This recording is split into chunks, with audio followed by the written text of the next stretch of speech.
you know that we all need love? And love is one of the most important emotions and thought processes that we have. Yet, we're not really taught about love. I mean, you might hear mention of it in songs, in advertisements. People talk about loving their car, loving candy, loving their cell phones. But that's not love. That's emotional attachment to things. Love, true love, is a many faceted emotion. And come to find out, it is something that we all need and we all want. But as much as we need and want love, there's very little understanding of what love is and the different kinds of love. All love is not the same. Like you wouldn't compare motherly love to romantic love. Romantic love is between two people who find each other sexually attractive and want to make a life together. Motherly love, on the other hand, is what happens when a child is born or even in inception, and they are felt from just from the stirrings inside of her body. She already starts taking care of that child because she loves the child.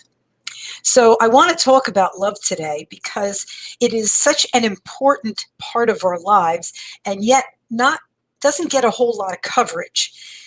Everything else seems to get coverage, but not love. So I want to talk about it. I want to talk about the different kinds of love, and I want to talk about the difference between love and lust, because a lot of people confuse them, and if you confuse them, you will be disappointed. So there's not a whole lot we know about love. We're given a junk food diet on what it's supposed to be. You hear about love in songs and in advertisements and television shows. They say the words "I love you" or "I love whatever," and it really is not about love. It's about ownership. It's about neediness. It's about possession. It's about lust, but it's not about love. The components of love are care, responsibility, respect, knowledge, and consideration. These are all elements of each form of love. So let's go over them. To say that you care about something is that you are going to be a steward to look after it, to protect it, to want the best for it, to be there to support the endeavor, to support the life, and to give that life whatever it needs so that it can grow into an independent, strong, and healthy individual. So that's care. And everybody knows what care is. So if you've got care in your relationship, you've got one element of love. Then we talk about knowledge. It's very important to know about the person that you love, their idiosyncrasies, their desires, their passions.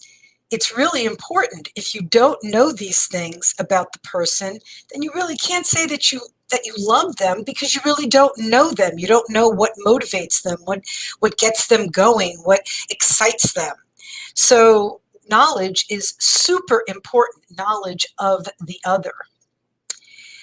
Then there's consideration. Consideration is super important because when you consider the other, then you are making room for them in your life, and you are taking into account their sensibilities. You understand what it is to include them if they want to be included, and giving them the space they need if they just need space. Love is not a needy thing. It's not a possessive thing, like you have to do the same things that the other person wants to do. That's not love. That's possession. That's ownership. But if you are being considerate of another, then that means that you are listening to them, understanding them, and giving them the space to make their own decisions, whether or not they want to participate in whatever the offering is. And then another very important element to love is respect. That you respect not only yourself, but that you respect the other person, their intelligence, their needs, their abilities, and that you're not trying to constantly change the other. If anything, you might try to inspire through your own actions, encourage, motivate, but it's all with a respect for who you're talking to. Inside of every single one of us is a genius, but as Einstein once said, if a fish was going to be judged on how intelligent it is by its ability to climb a tree, then everybody would say that all fish are stupid. Well, it's the same thing. We are all individuals and we all learn at a different pace and in a different way. So to respect another person's abilities and to give them the space to learn and to grow in their own way is one of the most important elements of love. And then there's the element of responsibility. Now, this is kind of a heavy topic because responsibility is not the kind of responsibility where you are taking up the slack for another person. That's not helping them grow. Empowering or enabling another person to constantly go down the wrong path, fall down, keep making mistakes, and then look to you for someone to get them out of trouble. That's not responsibility. The responsibility is towards the relationship and to be present in that relationship and to give of yourself in a responsible way, not only in the relationship, but responsible towards your own health and your own life. If you're not taking care of your own health and your own life, and you're waiting for someone else to be responsible for you, you're on a very, very destructive path. So now I want to talk about the different kinds of love, because the word love is bandied about so much that it's almost lost its meaning. First love I want to discuss is motherly love. Motherly love is an unconditional love. It starts as soon as a woman knows that she's pregnant. The child inside of her does not need to prove anything, to be any particular way. She loves that child from the moment that she knows that it is inside of her. And if she is someone who is seriously capable of truly loving, then she will take care of her body, and by taking care of herself, will nurture the child inside of her. Then once the child is born, motherly love is, again, it's unconditional. She loves the child whether the child is spectacular, beautiful, not so beautiful, whatever. Just by the fact that she's nurtured this part of herself for 9 months and has given it of her body, of her blood, of her bones, of her DNA, she loves this child. Now, not all women love their children. So not all women are capable of motherly love. There are some women that, something happened in their childhood and they just can't. They just can't. And, I don't want to get into that right now, but motherly love, for the most part, is an unconditional kind of love that happens from inception and throughout the child's life. Even after the child becomes an adult, the mother's love is always there and not with the expectations of others. The second form of love is fatherly love. Now, fatherly love is a little different. It is a little conditional, But that's very, very important because it's a different kind of love that inspires the child to grow, to strive, to learn, to be the very best that it can be. And with motherly love, they're sort of relaxed because mom loves me. But with fatherly love, it's something that you're trying to earn. You're earning your father's love. Now, I'm not saying that fathers don't love their children, but a father wants his child to grow up to make him proud. And the mother is not quite as invested in that attitude of making me proud. She's just happy the child is happy and healthy. Or a father, it's like, you're going to be carrying on my name. I need to know that you are going to make me proud. So that's a different kind of love. But it's also very, very important because it inspires and motivates the child to want to grow, to want to learn, and to want to be the very best that it can be. It's not getting that kind of love from its mother. Then we have brotherly love. Brotherly love is the love of humanity, the love that you have for your friends. When you realize we're all part of the same electromagnetic field, individuations of the same field, just because we have different bodies doesn't mean that we are separate. We're all the same. We're all part of the same field. And brotherly love is that understanding that what you do to another, you actually do to yourself. That every thought that you have, that you put into this big primordial soup that we are a part of, influences on some level that energy for all of us. So brotherly love is the love of humanity. It's the love of your friends. It's the love of your neighbors, your town, your state, your country, and it is the loyalty to be the best citizen, to be the best version of yourself, to aspire to bring something of value to the world because you want to leave the world in a better place than how you found it. And then there's love of God, or God's love. So it can go both ways. You know, the Old Testament really made God seem like one heck of a neurotic psychopath. With brimstone and fire and all that. And even religions today have you thinking that, when you're born in sin and you're not worthy and you're not even good enough to kiss the feet of the master. And it's really kind of messed up. God's love, I hate to tell you, is unconditional love. The closest to it would be motherly love, but God's love is far, far surpassing anything that we humans can possibly conjure up in our mind or spirit. So God's love is for us no matter what. You could be the worst person in the world. You could be the best person in the world. You could have all the lofty ideals and just be a great humanitarian. You could be a total shithead, and it doesn't matter because God loves you. And I know you say, well, gee, what kind of God would love a shithead?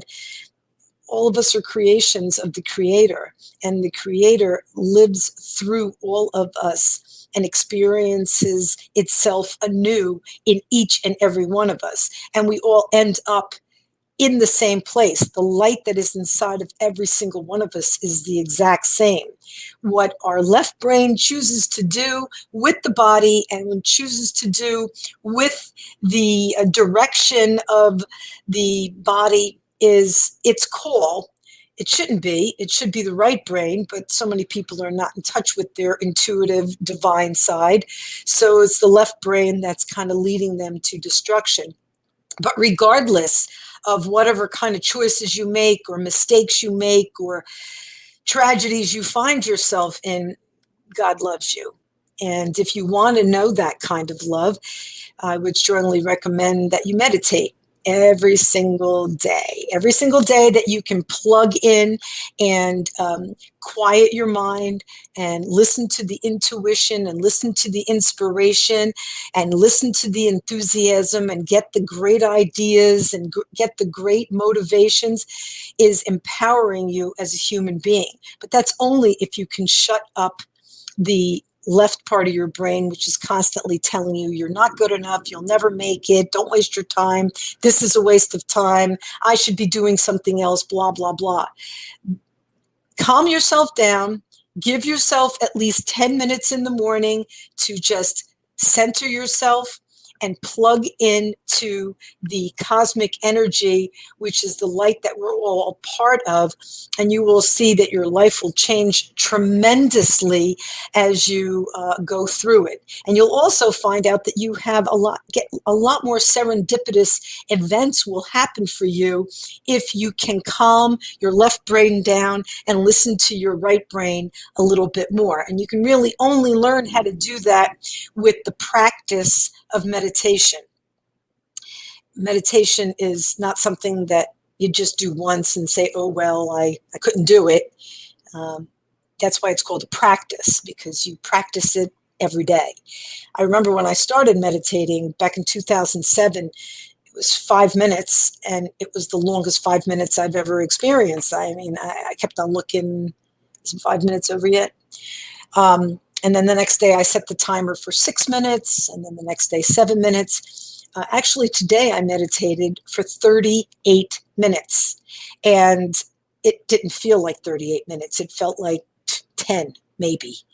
So I'm just telling you that if you can do this often, every single day, invest a little bit of time in plugging in and getting that charge and getting that vision and getting that strength that you need, that empowerment that you need from the divine mind.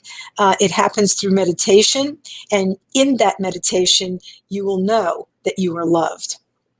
And last, but certainly not least, is romantic love. Now, that's the love that seems to be talked about in most songs. But I have to tell you, romantic love is very conditional, all right? It's not motherly love where I love you no matter what. It's not brotherly love where it's more generalized, that it's just, I love humanity. Romantic love is one person to another. And you're making an investment in that person, in your time, your energy, your dreams, your desires, and you're sharing a life with that person. Now, what's the difference between love and lust? Love is enduring. It starts off like a small flame, and it builds and it builds and it builds, and it gets hotter and hotter and better and better and better. And the more time and the more experiences and the more communication that a couple has, the more beautiful and enduring their love becomes. Lust, on the other hand, it seems like love because you're definitely attracted to each other, just like in the romantic situation and in the loving situation, but it's too fast, too hot. It burns really fast and really hot. So it's sort of like a hyperbole. It goes up real fast, burns itself out, and then just goes down real fast too. But in that time, there's all this passion and there's all this interest and there's all this connectedness and everything, but you're not really talking to one another. You're just allowing the physicality and the newness of the physicality to sweep you up into the emotion. After the physicality is over, and then you're actually sitting down and talking to one another or looking to spend a lifetime together, and you find out through conversations, maybe chance conversations, that you really have nothing in common other than what you enjoyed in bed, you realize that it was lust. So remember, lust burns hot and fast, feels like love in the beginning, but if it's coming very, very quickly, it just goes up, burns out, and then down and out, where love is more like an incline. It's getting stronger and stronger and stronger and better with age.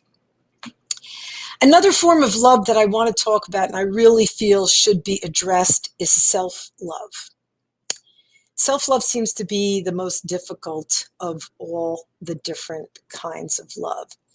Maybe you were talked to in a negative way as a child. Maybe your parents constantly told you about the things that you couldn't do, or you'll never be good enough, or you're not smart enough, or you're not beautiful enough. And then you listen to all the advertisements telling you that if you don't buy whatever, you'll just never be happy. Okay? So if you're comparing yourself to anybody else, then there's going to be angst, and there's going to be frustration, and there's going to be a little bit of self-loathing, and that's not healthy. Absolutely not. You know, every single one of us has a gift, and our gift is our lives. And if you can appreciate the fact that you have this wonderful life, and that you are deserving, and that you are a gift, actually a genius that is just waiting to burst out into your creativity. If you can find that creativity, if you can find out what your purpose is, and then tap into that, it will unleash your self-love. You will know that you are gifted, and that you are deserving, and that good things should be coming your way because you are deserving of them. So self-love seems to be the most difficult.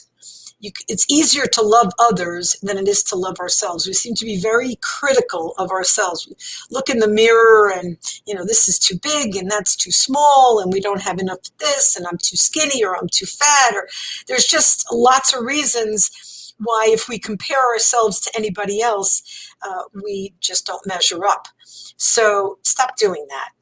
Love who you are, how you are, and how do you do that? By taking care of yourself.